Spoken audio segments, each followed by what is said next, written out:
Survive and Advance is the name of the game in the fantasy playoffs, and congratulations to those of you who are still alive. And guess what? For you folks, we're here to help. We've got waiver targets all around the diamond coming up next. It's about that time. Stoned on Sports. How's it going, everybody? You are tuned in to Stoned on Sports Fantasy Baseball. My name is Matt. Got the awesome co-host Kyle here today, and that's right. We are in the fantasy baseball semifinals. And to those of you who are still hanging around, all I got to say is this. I see you roll your way into the semis. Dios mío, man. You know, I'm always down for a clip from my absolute favorite movie ever. Hell yeah. That is The Big Lebowski. Kyle, how the hell's it going, brother? Doing great. Here to talk about some waivers with you guys. You've been doing? Did you have a good weekend? How does fantasy football go for you? Hell yeah. We got some folks in the chat already. Loud Boy and Dubo saying what up. Luis Correa, he is in the finals, day 2. That's what we love to see. Congratulations, brother. Time to go win it. Nice. All right, so we got about 8 guys here for you. Not about. We have 8 guys here for you. We'll start at catcher as usual. First one is Francisco Alvarez with the Mets, 51% owned on Yahoo. Young guy, just 22 years old, and the power seems to finally be heating up for him after it pretty much evaporated through most of the second half. Just 2 weeks ago, he was in the middle of a horrible stretch, seeing him hit just 169 with a homer, 3 ribbies, and 9 runs scored over the previous 30 days.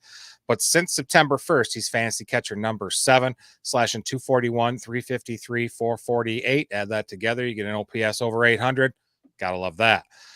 In 11 games since the first, he's got 7 hits, including 2 dongs, 7 RBIs, 4 runs scored, 4 walks, just 7 Ks. That's just at 20% for him. And that's extra nice because his season-long strikeout rate's over 20 is at 25.5%. Walk rate 8.2, pretty much right there at league average, but has brought it up to 12% during the month of September. On the year, his exit velocity is below average, 88.6, but since the 1st of September, it's 94.5 miles per hour. Huge jump there. And the hard hit rate, same thing. He's slightly above average on the year at 41%.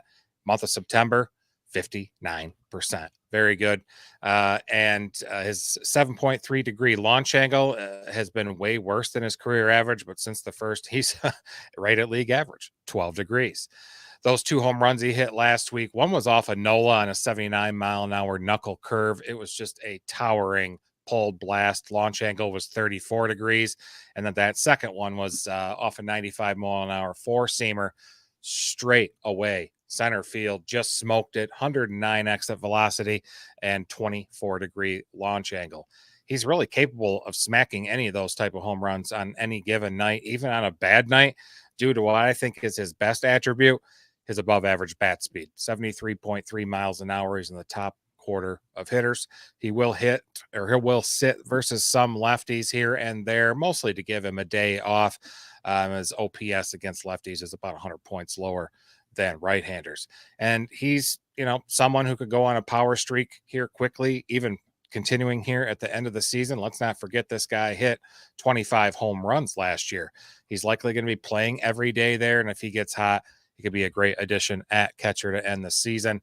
Mets schedule rest of season. They got a homestand this week versus Washington, playing Philadelphia again. They just played them over the weekend. And then on the road the last week at Atlanta and Milwaukee. That's kind of tough, but pretty good ad if you need some, a power catcher. Oh, yeah. And he's so good, but he's so young, too. Yeah, 22. Crazy. Crazy. First base. Well, this guy's dual eligible, actually, but we got him pegged at first base. He's a 29-year-old from Seattle. He's been in fine form at the plate since the calendar pretty much flipped to August and just hit a career high 20th home run this past week. Matt, tell us all about Luke Raley.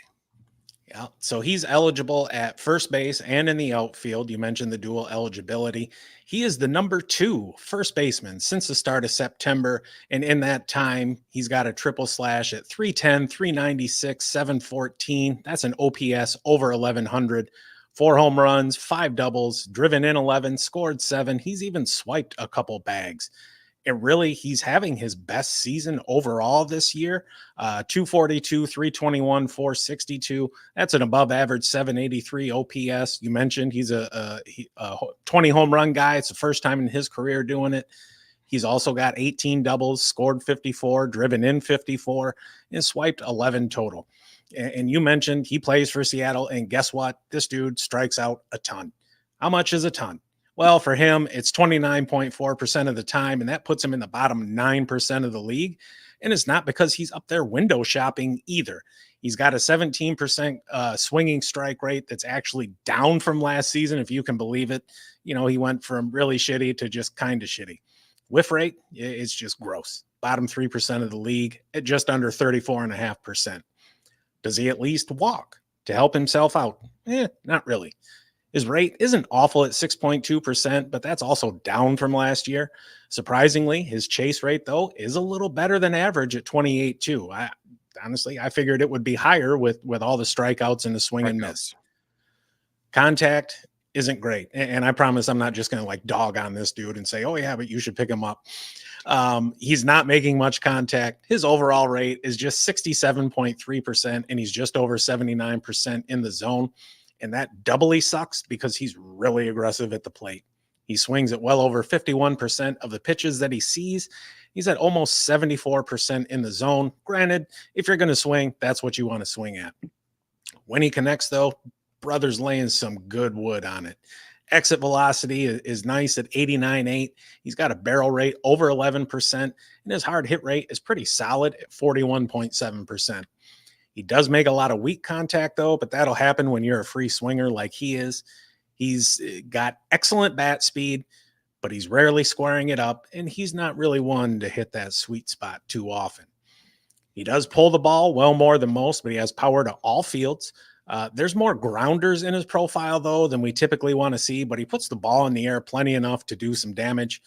He is a platoon player. You want to keep that in mind, but he hits in the heart of that lineup. Seattle faces 4 righties in 6 games. That is ample opportunity for him to do some damage and help push you forward towards a fantasy championship. For sure. His barrel rate since August 1st has been insane. I don't know if you caught it. 19.4. To put that in a little bit of perspective, in that same time period, Ohtani, 20.7, and Juan Soto at 21.5. So he's not that far off. He's been having a very good month and a half here. Hell yeah, he has. You know who else has been doing pretty good? Somebody I'd say, that gets on base over 45% of the time and shows some pop. I would say that's a good reason to add somebody. Tell us about Spencer Horwitz.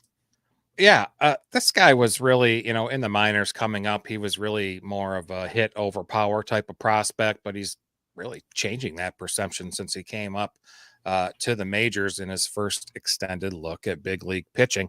Since the 1st of September, number 8 first baseman, also the number 9th second baseman. Pretty nice. In the last month, he's mostly starting at first. After starting mostly at second, the first half or the first part of the year when he was up. And the good thing, too, he's been so hot, they're putting him in a DH, too. I really love it. He's played 12 games in September, 12 hits, 4 doubles, 3 homers, 7 driven in, and 7 scored, 5 walks, just 6 strikeouts. That's a nice strikeout rate of 14.5%. And his slash line's pretty damn good, too. 343, 439 is the on-base percentage Matt was talking about, and slugging over 700. On the year, he's got 78 hit in 86 games, 18 doubles, 12 homers, 44 driven in, or 44 runs scored, 36 driven in, with an 828 year-long OPS. That's beautiful. If he were to have played a whole season, he'd be roughly at 24 dingers and 36 doubles. The only players right now with 24 home runs and 36 doubles are Vlad, Bryce Harper, Lindor, and Bobby Witt Jr. Some good company. Some damn good company. Some elite company, I would call it. Strikeout rate on the year is excellent, 17%. Walk rate, super excellent as well, over 11%. That's a top 40 walk rate in the majors. And he may not, blow you away with his underlying power metric, but he makes up for it in many ways, and he does those very well. Exit velocity, 88.6 is below average. His hard hit rate, remember, those are batted balls over 95 miles an hour or more. He's below average too at 38.4. But boy, does he know how to put the ball in play. Zone contact rate is over 85%. Chase contact, get this, Matt, 71%. That's amazing. That's over 13% better than the MLB average. And he's got an exceptional eye for hitting the ball, obviously with the strikeouts and the walk rates, but he's able to hit the ball with the bat at the exact right spot. Sweet spot rates over 40%. It's the 10th best in the majors. It's researching this guy, I didn't realize he's as good as he is. He kept with that good contact. He keeps a healthy barrel rate over 9% and an above average squared up rate as well. He's patient for many reasons. Number one, doesn't really chase the ball out of the zone that much. And even when he does, he's hitting it over 71% of the time, or making contact over 70% of the time. Number two, he doesn't whiff much either. He's under 19%. Swinging strike rate's an exceptional 7.5%. And number three, his overall swing rate is lower than the average hitter, and so is his first pitch swing rate. So he's waiting for the right pitch, and if it doesn't come, so be it. He's going to fight some off and try to get on base with a walk. For fantasy, I don't care either way. Get on base. Schedule rest of the season. He's on the road all this week at Texas. And Tampa Bay, and then the final week there is Boston and Miami. So if you're in the playoffs again next week, could be nice against Miami there. So good ad, dual eligibility. I love it.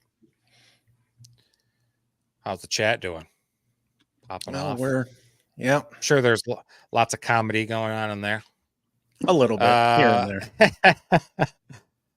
Next guy, just like Luke Raley, this Cubs infielder, Michael Busch, hit his career high 20th home run of the season last week. Why is his recent hot streak a perfect time for your fantasy team to take advantage of this week? Well, I mean, just right off the bat, I don't mind a little Busch, right? He is the number 3 third baseman this month. I assume I just wrote number third baseman. So yes. Anyways, he is a top 10 option at the position. He's also eligible at first. And this former Dodger is feeling it in September. 293, 348, 634. That's a 990 OPS. 4 home runs, couple doubles, 9 runs, 12 RBIs. And his strikeouts are way down as well. He's just over 17% this month, which is pretty out of character for him. On the year, 257, 340, 454, an OPS just below 900, 20 dongs, 27 doubles, even a couple triples, driven in 63, scored 71, and he's even swiped a couple bags. And despite his recent success, strikeouts are an issue, with a rate rubbing up against 29%. His swinging strike rate is about a point higher than league average at 11.9%, and his whiff rate is in the bottom, we'll call it 5th of the league at 29.3. He is pretty selective at the plate compared to his peers, but it's not made much of a difference, though. It's just his first full season in the bigs, so there may be some improvement down the lines, and sometimes you just have a hole in your swing. It's not like he's got a bad eye at the plate either. He's got an excellent 11% walk rate that places him among the league leaders. And we can also see that reflected in his chase rate, also among the league leaders at 23.7%. We've looked at several players this season with a similar hitting archetype as Michael Busch. And just, what's that? Archetype. Big word for you, bud. Hell yeah. I got out the fucking word book. And just like those batters, he struggles a bit with contact. His overall rate is just 73.7%. He's a little bit better in the zone at 84.2, but both marks are below the average batter. Quality of contact is really good, which you would expect from somebody with his power. Exit velocity is just a touch under 90. Hard hit rate, well, a little below average, is fine at 39.4. And his barrel rate is excellent at 11.4%. He does end up with more weak contact than most at 4.4%, but it's not terrible.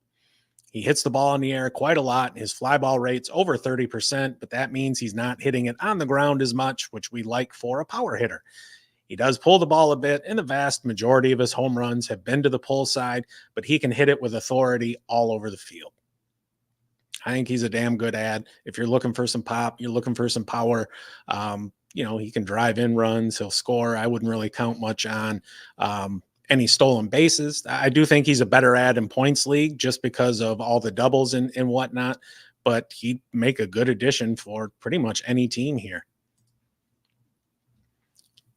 Though he's not been renowned for his power, Tommy Edman has 5 home runs in the past week while hitting in the middle of the Dodgers lineup. Is he worth a look for our teams as we press on in the playoffs? Yeah, I think so. He's made a pretty big fantasy impact, bringing everything to the table. And, he's their util man there, and he's really doing everything from batting average to on-base percentage to stolen bases and extra base hits. He made his season debut last month. If you forgot, he was acquired there from the Cardinals to the Dodgers there, and he was still hurt. But since September 1st, he's been damn good. Number 2 shortstop, number 8 fantasy outfielder as well, averaging 5.5 points per game. In that stretch, 13 games, 16 hits, including 2 doubles, 5 home runs, all within the last week, 12 driven in, 8 runs, 4 walks, and 11 Ks. And his slash line's excellent, 320, 370, 660. And he also has 5 stolen bases in the month of September. For the year, in 24 games, he's striking out just 18% of the time. He's always been very good in that in his career, consistently under 20%.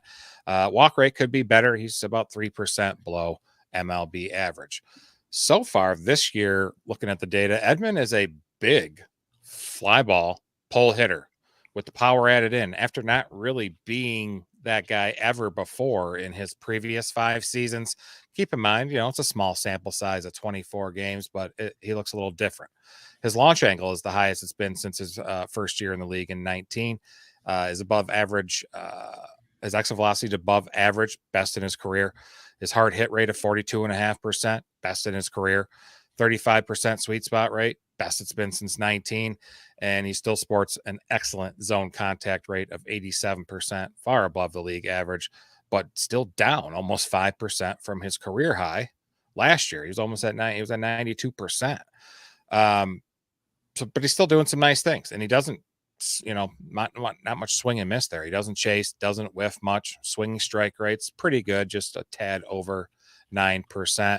And he's been so good. LA's been forced to put him. He's batting in the 6th spot now. He bats usually in front of Will Smith and behind Teoscar and Max Muncy. Looking for some extra, they can drive him in. He can drive them in.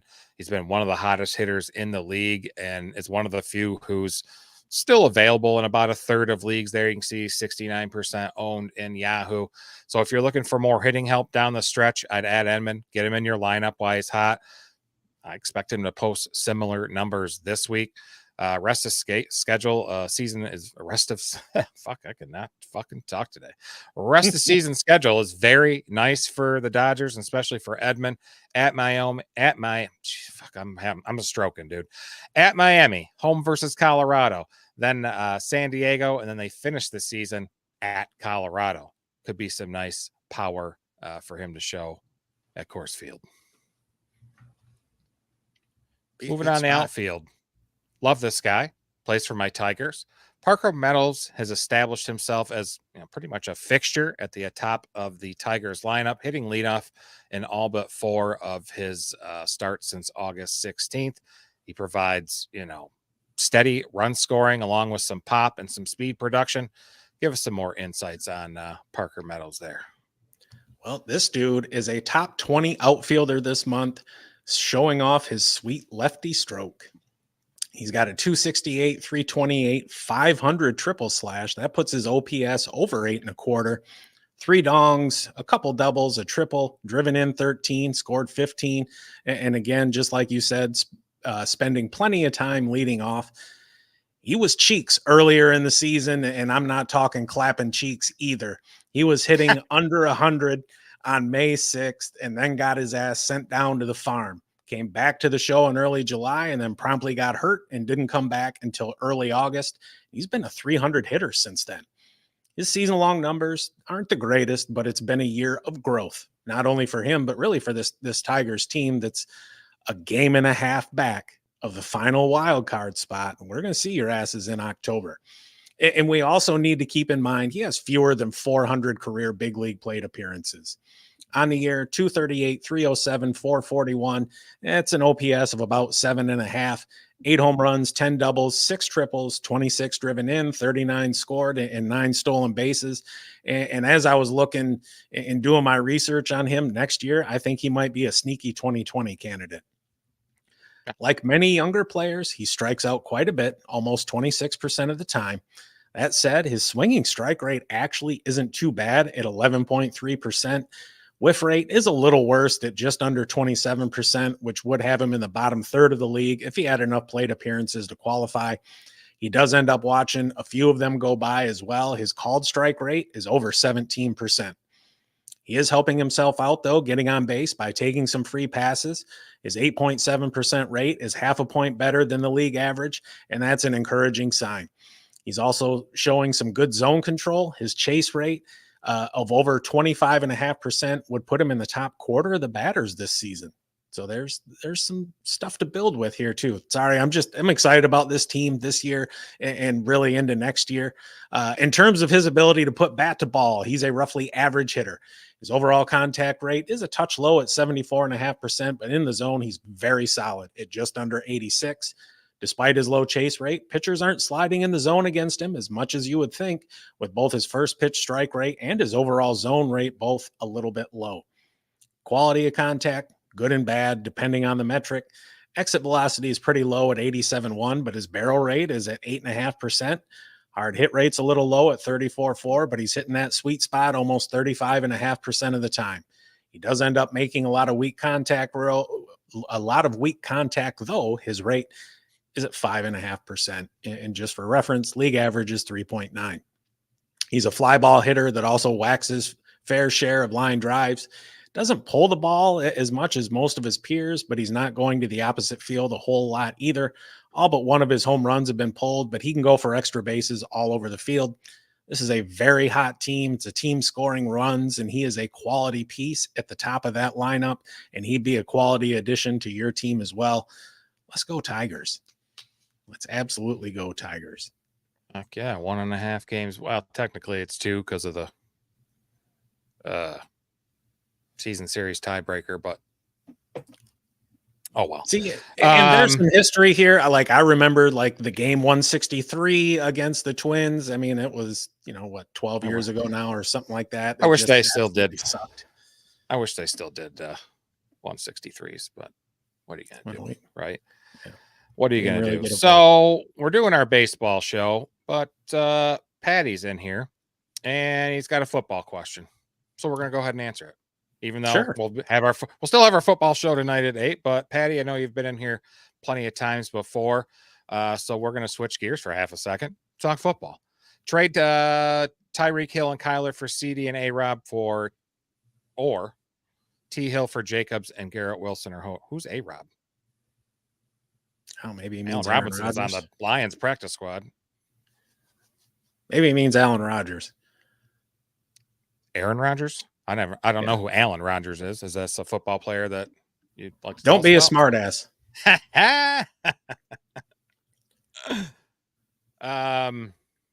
Tyreek for Jacobs and Wilson is nice. Tyreek for Kyler and CD, I think right off the bat, CD is, CD and Tyreek are rough equivalents of one another. And now that you got Tua hitting the IR and you got, it might as well be Skylar White back there throwing passes. I love it. Tyreek is still going to produce because he's good, but we're not going to see anything close to the ceiling he could put up with Tua back there. And who knows how long he's going to be out. We know he's going to be out for the next month. Yeah, I think too, it depends on who your quarterback is now. If you really even need to look at upgrading, I think Kyler is going to be a mid to, uh, I don't want to necessarily say back end QB1 just because of the rushing upside, but I think he's going to finish somewhere in that like 5 to 8, 5 to 9 range. But Josh Right. Jacobs and Garrett Wilson, I think, is a damn nice haul. Um, what do you think? Wonder, I wonder if that's supposed to be B Rob, whether it's Brian Robinson or Bijan Robinson. I'm just sitting here going, who the hell is that? Um, I can't really make a great opinion without knowing who the hell that is, but I agree with Miami's quarterback being out, Tua being out. CD's I'd rather have the CD side. I guess it doesn't matter who the hell A Rob is. Yeah, I think that's probably the best there. All right, what do we got here? Where are we Marsh. at? Oh, all right. Yes. In the midst of a season that started strong and then tapered off, Alec Marsh has had a little resurgence this month and has been the 21st overall starting pitcher. He gets the Tigers tomorrow and the Nats next week. Is he going to close out the regular season strong? Yeah, he's been pretty nice. He's averaging 20 points per outing this month. His last start on the 13th, he had a season high 11 Ks, which tied his career high. Those 3 starts, he's 1-1, 15 innings pitched, 21 Ks is huge. Just 3 walks is equally as impressive, with just a walk per start. And the ERA is at 3.5, and the WHIP's at 104. On the year, strikeout rates just a tick above average at 22.8. And his walk rate's nice at 7.1. He's not a very overwhelming pitcher when it comes to his underlying metrics. His expected ERA, expected batting average are both very poor. His fastball velo is 94 miles an hour. That's right at league average. And he does have a 6-pitch arsenal, which can be hard on some hitters with those pitchers with 6 or 5 or 6 offerings. It's harder to guess what's coming. But he pounds the zone more than most and consequently gives up a bunch of contact in the zone, almost 86%. So he's a contact guy. And when hitters make contact, it's generally hard contact. EV's at 89.8, the bottom quarter of pitchers. Hard hit rates also in the bottom quarter. And his barrels is also a problem, giving up shy of just 10%. And if you want to pile on him some more, his swing and miss game on the year is pretty bad. Both rates coming in the bottom third. Despite his elevated ERA, that 3.5, it's not horrible. Performances like that start he had on the 13th definitely highlight his upside. Could be an appealing option for managers, looking for strikeouts and possibly some quality starts. Fantasy managers in deeper leagues, I think you should definitely consider adding him to the rosters to finish out the season. His next start comes Wednesday at home versus the Tigers. There is a little bit of situation with possibly Michael Lorenzen being back next week and pushing Alec Marsh out of the spot. It all depends on how Lorenzen keeps doing or performing during his rehab starts. So definitely watch out for that if you decide to pick Mr. Marsh up. Question in the chat. Yes. Must be. So we got J-Tube in here. Reed and Mason for Evans and Spears. He gets the Evans and Spears side. What do you think, buddy? Jaden Reed, and I'm totally in baseball mode right now, and I got to switch. Reed and Mason for Evans and Spears. He gets Evans and Spears. Isn't Spears hurt? I don't think so, but he ain't getting the ball a whole hell of a lot. No, so he that's won't. essentially Definitely Tony Pollard show there. I'm sure you're essentially trading Reed and Mason for Evans, and Spears seems like a throw-in in this situation. Yeah, I think you can get more. Yeah, I would honestly. think so too. Reed's good, especially he's the most valuable receiver on the Packers team, while Jordan Love's out, and there's some rumblings about Jordan Love being back next week, possibly. We'll see. And Mason, I would hang on to him. He's the man there in that backfield. CMC is not going to be back anytime soon. And in fantasy, you want to have good players on great teams and great offenses, and that is one. It is. I agree. I'd rather keep Reed and Mason, and if I do want to move them, I think you can get a better return than Evans and Spears. Yep. Appreciate you stopping by, J-Tube. We do have a football show that comes on at 8:00 Eastern here for, the next, we'll call it week. And then starting next Thursday, we'll have football on at 7:00. And that's going to be Kyle's first solo show. I've got a little event to go to, and I know we're all looking forward to that. So what do you say? I'm totally gonna F it up. Nah, you'll be fine. I'll put the link for tonight's live stream at 8:00 Eastern there in the chat for you. Anybody that's interested. All right. We got one more guy left, right? Yes, we do. He's a reliever. So he plays for the Yankees. His name's Luke Weaver. And Clay Holmes is seemingly out of the ninth inning picture for the rest of the season. Why else is Luke Weaver expected to see more save opportunities down the stretch? Well, the Yankees are a halfway decent team, as much as it pains me to say that. He was once a highly touted prospect with the Cardinals. He never really had much success as a starter due to injuries and lack of performance. I have no idea what that's like, though. I've never had any issues performing. The Spankies moved him to the pen, and he's having arguably the best season of his career. He is the number 6 relief pitcher this month among actual relief pitchers, taking out guys who are eligible at both. He's got a win, 2 saves, a hold, a 2.70 ERA, a 0.9 whip, 13 strikeouts, 2 walks, had just 1 dong dropped on him in 6 2/3 on the year. 5-3, 2 saves, 22 holds, a 3.09 ERA with a FIP and XFIP about half a run higher, 0.95 whip, 91 strikeouts, 25 walks, 10 dongs. We're talking double-digit dongs. That ain't good for a reliever. And 78 2/3 innings pitched. Strikeouts, he's got them. He's got a rate approaching 30%, and he's striking out almost 10.5 per 9. In terms of swing and miss, he's among the best in the game. His 32% whiff rate is in the top 10% of the league, and his 14.6% swinging strike rate is outstanding. His called strike rate matches that, providing a fantastic 29.2% called plus swinging strike rate. And anytime you're flirting with 30% here, you're doing something good. The walks aren't bad. He's not beating himself too much like that. His rate's at 8% flat, and he's under 3 per 9. So I'm a happy camper there. He does well at getting ahead in the count early with a 62.8% first pitch strike rate, but on the whole, he's struggling to find the zone, and that never really works out well for anybody if you just can't find what you're looking for.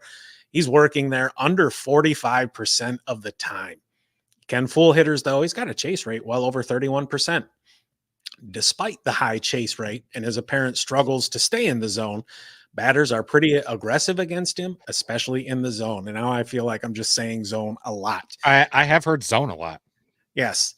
But this is where his ability to miss bats has paid off. He's got an overall contact rate of just 70% flat, and in the zone, there's that word again, he's at 78.1%. Both of those are outstanding marks. Quality of contact, mostly good. Exit velocity is about average at 88.8. Barrel rate is a little high at 8.3%. His hard hit rate is pretty good at 37.5%, and he induces plenty of weak contact as well. He does give up a lot of fly balls, and that can be dangerous as a reliever, but luckily he doesn't get pulled too much. Still, his home runs per 9 is over 1, so we need to be conscious of the dongs. May not rack up a whole lot of saves. The back of that bullpen has been kind of fluid over the past, we'll call it 6 weeks. Clay Holmes has just seemingly repeatedly shit the bed. So yeah, I mean, we could see more save opportunities there. If you're in holds leagues, he's going to be good there. If you do, saves plus holds, whatever it is. Point being, when he's out there, he's striking dudes out and he's producing for you, and he is available in a shit ton of leagues as well. Heck yeah. Do you have dongs on your conscience? Don't worry about what's on my conscience. I got a lot of shit on my conscience. Yeah. And then Kelsey's like, Conscience of the Dongs was a book by a new AG author. I bet. Send me the Amazon link, Kels. I'm gonna order that for Matt for his birthday. Yeah. Yeah, that's weird. The crossing of the streams. It's weird. Strange. See, fuck you two. We should have just done a whole show. Fantasy sports. Come in and ask all your questions. Fantasy soccer. We got you. Let me Google it first. Get you the answer. No, don't, because Kelsey will bust you. She's That's paying true. close attention on her 55-inch screen or whatever it is. Right. And I know how much of a wine connoisseur you are to know what pairs with food and what doesn't, because I don't have a effing clue. I tried to be smooth about it. Yeah. It's not fair. Oh, birthdays. When are your birthdays? That feels I don't know. Are you gonna search us out on the web, the World Wide Web? Now you'll have my birthday. You want my soch too? Should I give you that? Don't be a tool. My birthday is November 6th. Mine is in August. I'm a Leo. Can you tell? Leos are dicks usually. So all right. And What do we got? people Just two believing more that shit baseball are shows. idiots. We got 2 more baseball shows left. This Thursday coming up, and then next Tuesday. That'll be it. 2 more. Thank God. Why will this? Oh, happy birthday. January 14th. Ah, nice winter birthday. Well, probably not in Cali. What is the winter like in Cali? It's still fine. there. Nothing like Never Michigan. snows. Never snows. They have mountains and shit. Yeah, sure. So up high, there could be some snow, higher elevations. Yeah, people. I want to ski go to there. Colorado. I want to go to Colorado and go in the mountains and winter ski in the morning, and then go down to a lake in the afternoon and go water skiing. I want to ski both ways, both times, in the same day. Think I can do it? No, probably not. 40 at night, Burr. Shit, 40's good, ain't it, Dubes? Dubo knows. Dubo knows what winter's like. Got to poke his head out from the igloo up there in Minnesota. Right. All right. We're going to get out of here. That's some waivers. No, we're not. No, we're not. We have a fantasy baseball listener league to talk about. Oh, shit. And guess Forgot about that. who advanced to the semifinals? The guy who got into the playoffs the last week of the season. And how did he get in there?